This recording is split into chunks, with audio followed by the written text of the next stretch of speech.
আসসালামু আলাইকুম ভিউয়ার্স, চলে আসছি ব্যাসিরোজ টিভির নতুন আরও একটি এপিসোডে। আমরা যে জায়গাটা দাঁড়িয়ে আছি সেটা মূলত একটা সরকারি কোয়ার্টার। আপনারা দেখতে পাচ্ছেন এই সরকারি কোয়ার্টারকে কেন্দ্র করে একটা ঘটনা এখানে। তো এই ঘটনাটা ঘটে প্রায় আজ থেকে আরও 50 বছর আগে আমার এক বড় ভাইয়ের ফ্রেন্ডের সাথে। হ্যাঁ, তো বড় ভাইয়ের এই ফ্রেন্ডের বাড়ি ছিল আপনার হচ্ছে নোয়াখালী। তার বাবা ছিল একজন সরকারি কর্মচারী বা কর্মকর্তা। সে আসার পরে এই কোয়ার্টারে তারা থাকতো, কিন্তু তার বাপ একটা কাজে শহরে যায়। হ্যাঁ, সেদিন আবার যে কোনো কারণবশত এখানে যে গার্ডটা থাকে সেই গার্ডটারও ছুটি, শুধু এ বাসায় ওই ছেলে আর ছেলের মা, তারা দুজন শুয়ে আছে রাতে। দেখেন এত বড় একটা কোয়ার্টার, মাত্র 2জন মানুষ, সাইডে আরও কোয়ার্টার আছে, কিন্তু এই ভবনটাতে শুধু 2জন মানুষ। এই 2জন মানুষের বেশি কিন্তু নাই, বুঝতে পারছেন? রাত তখন ভাই 2টা থেকে 3টা, মানে রাতের গভীর রাত। হ্যাঁ, শেষ অবধি সে স্বপ্ন দেখতেছে ঘরের মধ্যে একটা কি বলে সাদা অবয়ব আসছে, এসে তাকে বিছনার থেকে প্রায় 3 ফিট উঁচা করে এই জানালা দিয়ে বের করে নিয়ে আসার চেষ্টা করতেছে। এটা দেখতে ঘুট করে সে মানে ঘুম ভাঙার অবস্থা দেখে সে বিছানা থেকে 3 ফিট উপরে, এবং তার নিচ থেকে এবং উপর থেকে কালো ধরনের একটা অবয়ব চলে যাচ্ছে। এইটা দেখে এক চিৎকার মারে, সে চিৎকারে সে বেডের উপর পড়ে যায়। অনেকক্ষণ চিৎকার করতেছে, কিন্তু তার মা শুনতে পাচ্ছে না। অনেকক্ষণ চিৎকার করার পর তার মা পাশের রুম থেকে আসছে, এসে ওর মাকে বলে যে মা, আমার সাথে এই ঘটনাগুলো ঘটে গেল। ওর মা বলছে না, তুমি ঘুমের মধ্যে ভুল দেখছো, এগুলো কিছুই না। হ্যাঁ, ঠিক আছে, এ কথা বললো। তার ঘুম আসে না রে ভাই। এইভাবেই তার মাকে জড়িয়ে ধরে ওখানে বসে আছে। ভাই এটাই শুধু শেষ না, এরপর চলো ওদিকে যাই। তার পরীক্ষা শেষ হয়ে যায়, বুঝছেন? হায়ার সেকেন্ডারি পরীক্ষা শেষ হয়ে যায়, সে কোচিং করার জন্য চলে যায় ঢাকা। কোচিং করার জন্য ঢাকা চলে যায়। ঢাকা চলে যাওয়ার পরে সে দীর্ঘদিন আর এই কোয়ার্টারে আসে না। অনেক বড় এরিয়া তো। হ্যাঁ হ্যাঁ, কোয়ার্টারে আসে না। দেখেন, আপনি দেখলে এটা আসলে একটা ওই কি বলে উপজেলা শহর তো। এই কোয়ার্টারটা একটু এর থেকে দূরে করা, মানে একটু নিরিবিলি করা। নিরিবিলি করা। কোয়ার্টারে তো সাধারণত মানে গেস্ট এইসব ধরনের মানুষ বা ভিআইপি লোকজন আসে বা থাকে, বড় বড় অফিসাররা থাকে, নিরিবিলি একটু থাকার চেষ্টা করে। হ্যাঁ হ্যাঁ, অনেক বড় জায়গা তো। দেখেন আপনি দেখাচ্ছেন। এবং এদিকে প্রচুর কোয়ার্টার পাশে কিন্তু প্রচুর সরকারি আবাদ জমি, সরকারি। সরকার বিভিন্ন সময় লিজ করে। হ্যাঁ হ্যাঁ, লিজ করে। দেখেন, আপনি দেখলে উঠতে পারেন যে এরিয়াটা কত বড়।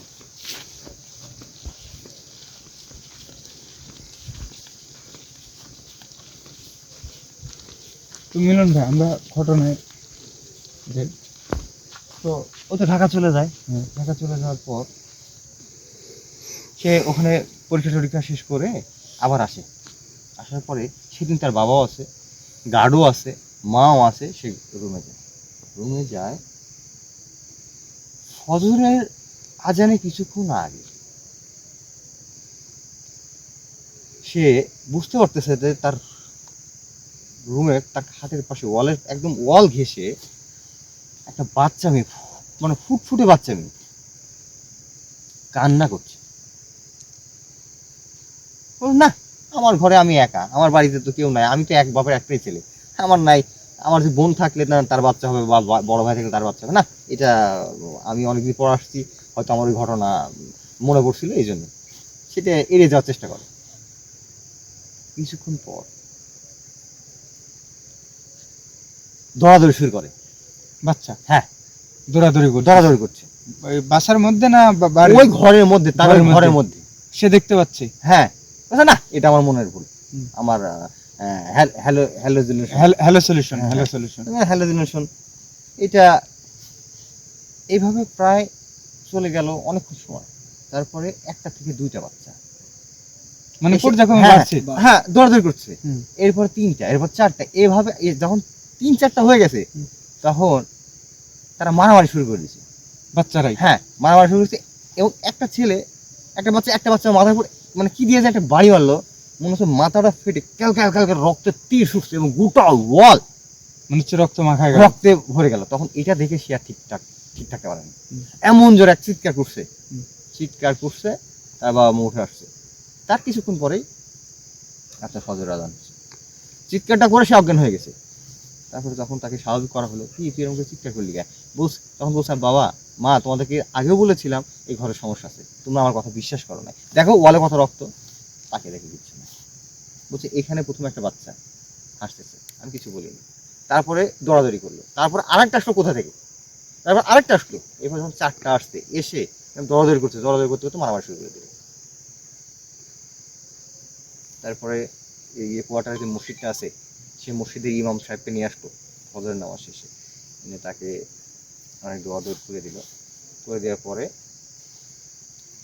ওর বাপকে বললো যে এখানে এর আগে একটা ফ্যামিলি আসছিল, এখানে যে 4টা বাচ্চা ছিল, এই 4টা বাচ্চা সহকারে এখানে বিদ্যুতের আগুন লেগে তারা বাচ্চাগুলো মারা যায়, পুরা হোল ফ্যামিলি।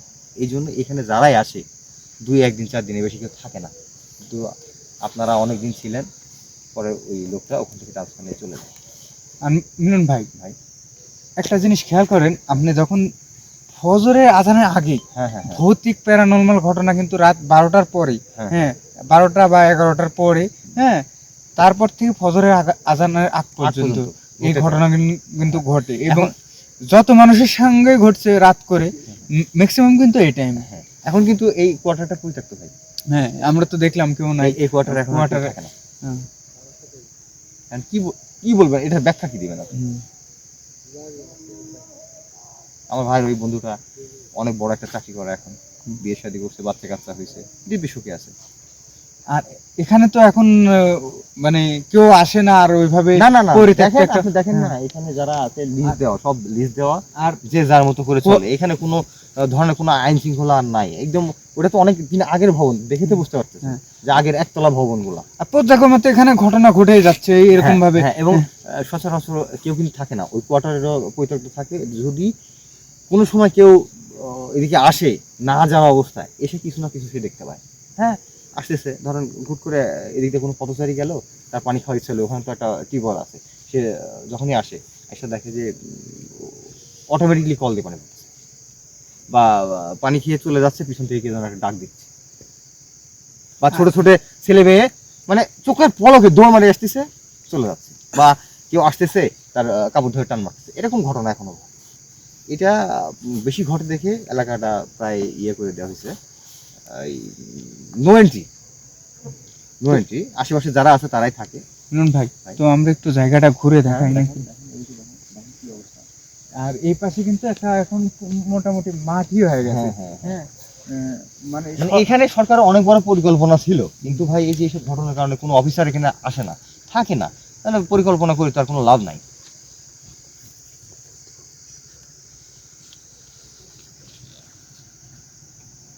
ভাই ভাই ভাই ওটা কি হইতেছে?